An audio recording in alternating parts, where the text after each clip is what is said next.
ओम शांति। 21/1/85 ईश्वरीय जन्मदिन की गोल्डन गिफ्ट दिव्य बुद्धि।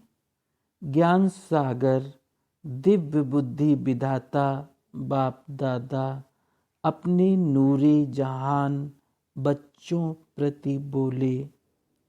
आज विश्व रचता अपने जहान के नूरे जहान बच्चों को देख रहे हैं। आप श्रेष्ठ आत्माएं जहान के नूर हो, अर्थात जहान की रोशनी हो। जैसे स्थूल नूर नहीं तो जहान नहीं, क्योंकि नूर अर्थात रोशनी, रोशनी नहीं तो अंधकार के कारण जहान नहीं। तो आप नूर नहीं तो दुनिया में रोशनी नहीं। आप हैं तो रोशनी के कारण जहान है। तो बाप दादा ऐसे जहान के नूर बच्चों को देख रहे हैं। ऐसे बच्चों की महिमा सदा गाई और पूजी जाती है। ऐसे बच्चे ही विश्व के राज्य भाग्य के अधिकारी बनते हैं। बाप दादा हर ब्राह्मण बच्चे को जन्म लेते ही विशेष दिव्य जन्म की दिव्य 2 सौगात देते हैं। दुनिया में मनुष्य आत्माएं मनुष्य आत्मा को गिफ्ट देती हैं, लेकिन ब्राह्मण बच्चों को स्वयं बाप दिव्य सौगात इस संगम युग पर देते हैं। क्या देते हैं? एक दिव्य बुद्धि और दूसरा दिव्य नेत्र अर्थात रूहानी नूर। ये 2 गिफ्ट हर एक ब्राह्मण बच्चे को जन्मदिन की गिफ्ट है। इसी दोनों गिफ्ट को सदा साथ रखते इन द्वारा सदा सफलता स्वरूप रहते हो। दिव्य बुद्धि ही हर बच्चे को दिव्य ज्ञान, दिव्य याद, दिव्य धारणा स्वरूप बनाती है। दिव्य बुद्धि ही धारणा करने की विशेष गिफ्ट है। तो दिव्य बुद्धि सदा है अर्थात धारणा स्वरूप है। दिव्य बुद्धि में अर्थात सतो प्रधान गोल्डन बुद्धि में जरा भी रजो तमो का प्रभाव पड़ता है तो धारणा स्वरूप के बजाय माया के प्रभाव में आ जाते हैं। इसलिए हर सहज बात भी मुश्किल अनुभव करते हैं। सहज गिफ्ट के रूप में प्राप्त हुई दिव्य बुद्धि कमजोर होने के कारण मेहनत अनुभव करते हैं। जब भी मुश्किल व मेहनत का अनुभव करते हो तो अवश्य दिव्य बुद्धि किसी माया के रूप से प्रभावित है, तब ऐसा अनुभव होता है। दिव्य बुद्धि सेकंड में बाप दादा की श्रीमत धारण कर सदा समर्थ, सदा अचल, सदा मास्टर सर्वशक्तिवान स्थिति का अनुभव करते हैं। श्रीमत अर्थात श्रेष्ठ बनाने वाली मत।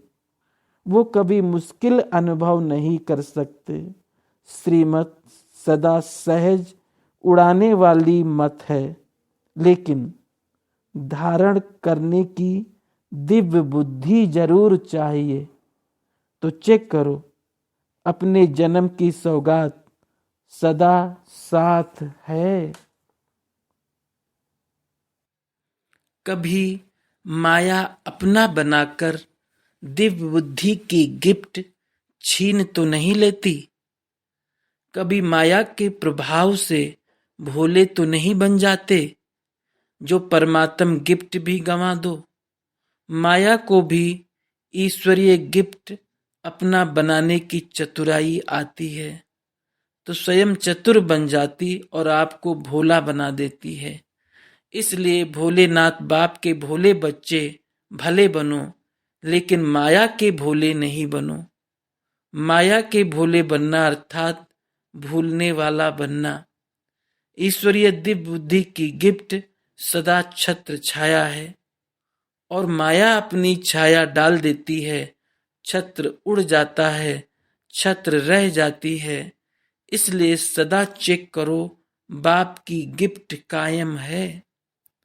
दिव्य बुद्धि की निशानी गिफ्ट लिफ्ट का कार्य करती है। जो श्रेष्ठ संकल्प रूपी स्विच ऑन किया और उस स्थिति में सेकंड में स्थित हुए। अगर दिव्य बुद्धि के बीच माया की छाया है तो ये गिफ्ट की लिफ्ट कार्य नहीं करेगी। जैसे स्थूल लिफ्ट भी खराब हो जाती है तो क्या हालत होती है, ना ऊपर ना नीचे, बीच में लटक जाते हैं। शान के बजाय परेशान हो जाते। कितना भी स्विच ऑन करेंगे लेकिन मंजिल पर पहुंचने की प्राप्ति नहीं कर सकेंगे। तो ये गिफ्ट की लिफ्ट खराब कर देते हो।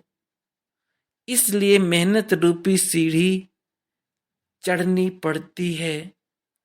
फिर क्या कहते हो, हिम्मत रूपी टांगे चल नहीं सकती। तो सहज को मुश्किल किसने बनाया और कैसे बनाया? अपने आप को अलबेला बनाया, माया की छाया में आ गए। इसलिए सेकंड की सहज बात को बहुत समय की मेहनत अनुभव करते हो। दिव्य बुद्धि की गिफ्ट अलौकिक विमान है। जिस दिव्य विमान द्वारा सेकंड के स्विच ऑन करने से जहां चाहो वहां पहुंच सकते हो। स्विच है संकल्प। सेकंड वाले तो एक लोक का सैर कर सकते, आप तीनों लोकों का सैर कर सकते हो। सेकंड में विश्व कल्याणकारी स्वरूप बन सारे विश्व को लाइट और माइट दे सकते हो। सिर्फ दिव्य बुद्धि के विमान द्वारा ऊंची स्थिति में स्थित हो जाओ। जैसे उन्होंने विमान द्वारा हिमालय के ऊपर राख डाली, नदी में राख डाली, किस लिए? चारों ओर फैलाने के लिए। उन्होंने तो राख डाली।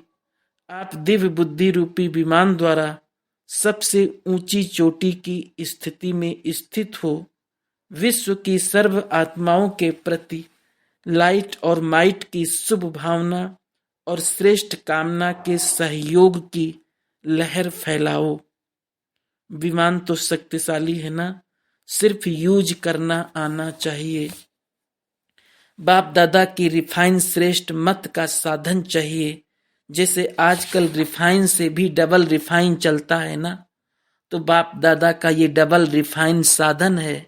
जरा भी मनमत परमत का किचड़ा है तो क्या होगा, ऊंचे जाएंगे या नीचे? तो ये चेक करो, दिव्य बुद्धि रूपी विमान में सदा डबल रिफाइन साधन है। बीच में कोई किचड़ा तो नहीं आ जाता है, नहीं तो ये विमान सदा सुखदाई है।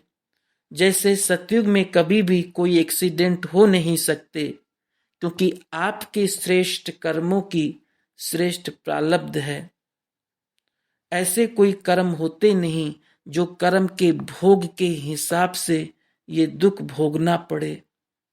ऐसे संगम युगी गाडली गिफ्ट दिव्य बुद्धि सदा सर्व प्रकार के दुख और धोखे से मुक्त हैं।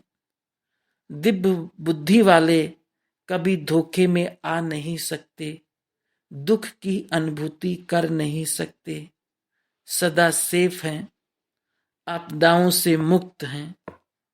इसलिए इस गॉडली गिफ्ट के महत्व को जान, इस गिफ्ट को सदा साथ रखो। समझा इस गिफ्ट का महत्व?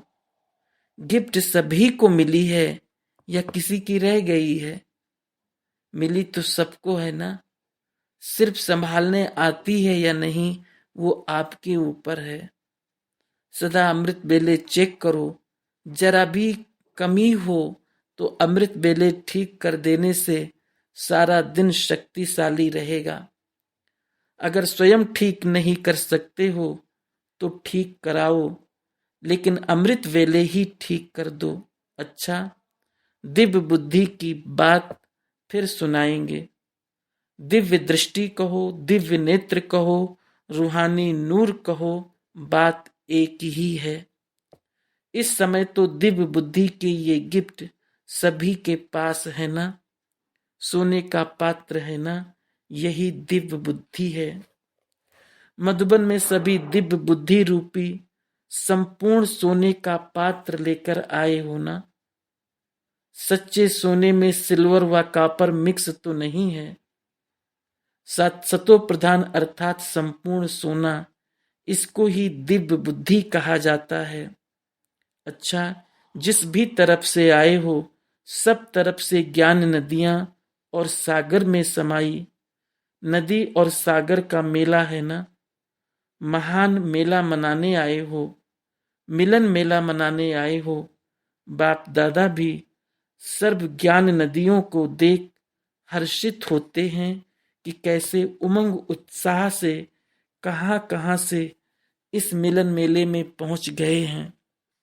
अच्छा, सदा दिव्य बुद्धि के गोल्डन गिफ्ट को कार में लाने वाले, सदा बाप समान चतुर सुजान बन माया की चतुराई को जानने वाले, सदा बाप की छत्र छाया में रह माया की छाया से दूर रहने वाले, सदा ज्ञान सागर से मधुर मिलन मेला मनाने वाले, हर मुश्किल को सहज बनाने वाले, विश्व कल्याणकारी श्रेष्ठ स्थिति में स्थित रहने वाले श्रेष्ठ आत्माओं को बाप दादा का याद प्यार और नमस्ते। पर्सनल मुलाकात। दृष्टि बदलने से सृष्टि बदल गई है ना। दृष्टि श्रेष्ठ हो गई तो सृष्टि भी श्रेष्ठ हो गई। अभी सृष्टि ही बाप है, बाप में सृष्टि समाई हुई है, ऐसे ही अनुभव होता है ना। जहां भी देखो सुनो तो बाप भी साथ में अनुभव होता है ना। ऐसा स्नेही सारे विश्व में कोई हो नहीं सकता, जो हर सेकंड हर संकल्प में साथ निभाए। लौकिक में कोई कितना भी स्नेही हो, लेकिन फिर भी सदा साथ नहीं दे सकता। ये तो स्वप्न में भी साथ देता है। ऐसा साथ निभाने वाला साथी मिला है, इसलिए सृष्टि बदल गई। अभी लौकिक में भी अलौकिक अनुभव करते हो ना। लौकिक में जो भी संबंध देखते तो सच्चा संबंध स्वतः स्मृति में आता है। इससे उन आत्माओं को भी शक्ति मिल जाती है। जब बाप सदा साथ है तो बेफिक्र बादशाह हो। ठीक होगा या नहीं ये सोचने की भी जरूरत नहीं। जब बाप साथ है तो सब ठीक ही ठीक है। तो साथ का अनुभव करते हुए उड़ते चलो। सोचना भी बाप का काम है। हमारा काम है साथ में मगन रहना। इसलिए कमजोर सोच भी समाप्त। सदा बेफिक्र बादशाह रहो। अभी भी बादशाह और सदा के लिए बादशाह। दूसरा, सदा अपने को सफलता के सितारे समझो और दूसरी आत्माओं को भी सफलता की चाबी देते रहो। इस सेवा में सभी आत्माएं खुश होकर आपको दिल से आशीर्वाद देंगी। बाप और सर्व की आशीर्वाद ही सदा आगे बढ़ाती है। ओम शांति।